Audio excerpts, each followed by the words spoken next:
raz kolejny zakłócił uroczystość religijną czy przedsięwzięcie religijne, skupienie religijne, wchodząc z tematami politycznymi czy społecznymi do pielgrzymów.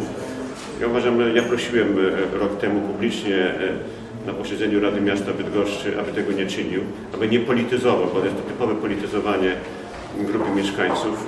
Jednak czyni to w sposób, można powiedzieć, bardzo konsekwentny i bardzo bezwzględny, nie licząc się z tym, że większość pielgrzymów idzie na pielgrzymkę po to, aby się pomodlić, aby się skupić, aby się wyciszyć, a tutaj nagle z hałasem przedwyborczym pan prezydent wchodzi na pielgrzymkę. Zawsze mi się wydawało, że na pielgrzymkę idzie się w celu przeżycia duchowego, odnowy duchowej, że idzie się z modlitwą na ustach.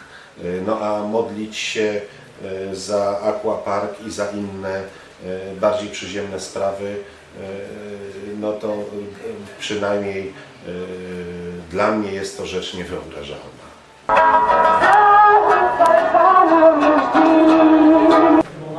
Pan prezydent, jak każdy mieszkaniec, ma prawo uczestniczyć w pielgrzymce, ale w tym wypadku myślę, że to nie jest potrzeba religijna, tylko potrzeba wyborcza.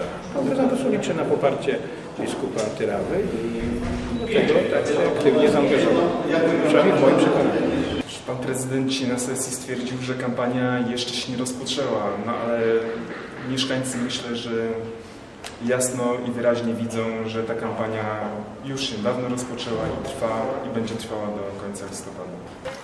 Chwała Ojcu, Synowi Jego Przedwiecznemu i równemu im w bóstwie